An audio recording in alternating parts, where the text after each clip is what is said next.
Continuity का confidence है।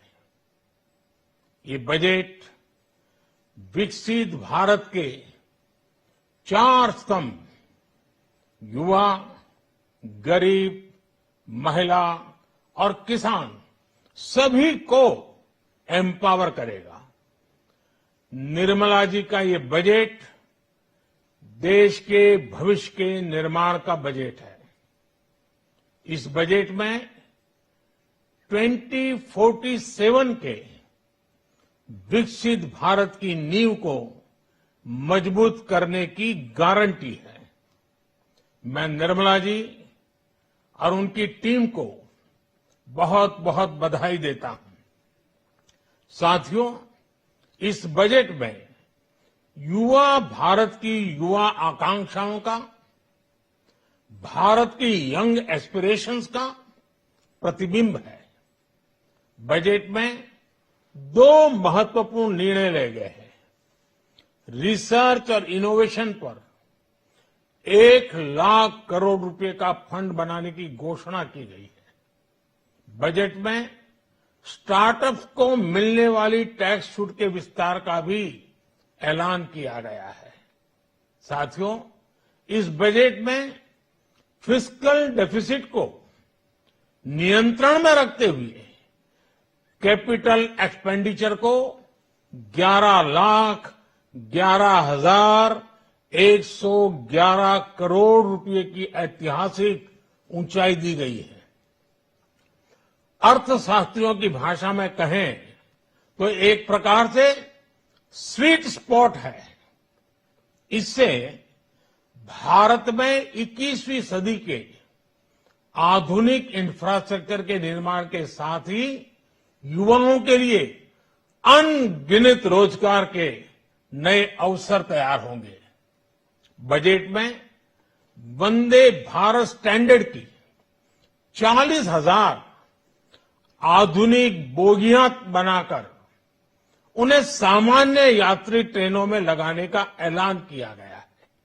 इससे देश के अलग अलग रेल रूट पर करोड़ों यात्रियों में आरामदायक यात्रा का अनुभव बढ़ेगा।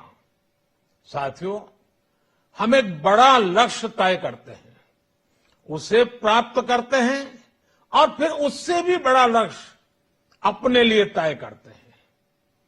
गरीबों के लिए हमने गांवों और शहरों में 4 करोड़ से अधिक घर बनाए। अब हमने 2 करोड़ और नए घर बनाने का लक्ष्य रखा है। हमने 2 करोड़ महिलाओं को लखपति दीदी बनाने का लक्ष्य रखा था। अब इस लक्ष्य को बढ़ाकर 3 करोड़ लखपति दीदी बनाने का कर दिया गया है।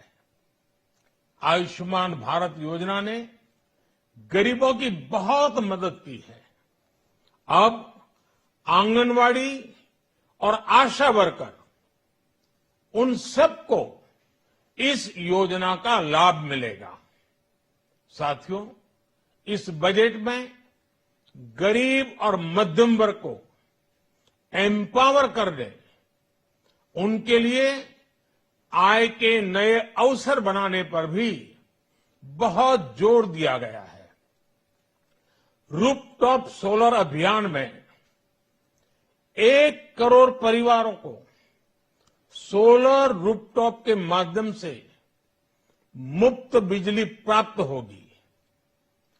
इतना ही नहीं, सरकार को अतिरिक्त बिजली बेचकर लोगों को 15 से 20 हजार प्रति वर्ष की आय भी होगी और ये हर परिवार को होगी। साथियों, आज जिस इनकम टैक्स रेमिशन स्कीम की घोषणा की गई है, उससे मध्यम वर्ग के करीब 1 करोड़ लोगों को बड़ी राहत मिलेगी। पिछली सरकारों ने सामान्य मानवी के सिर पर दशकों से ये बहुत बड़ी तलवार लटका कर रखी थी। आज इस बजट में किसानों के लिए भी बहुत महत्वपूर्ण और बड़े निर्णय लिए गए हैं। नैनो डीएपी का उपयोग हो, पशुओं के लिए नई योजना हो, पीएम मत्स्य संपदा योजना का विस्तार हो और आत्मनिर्भर ऑयल सीड अभियान हो।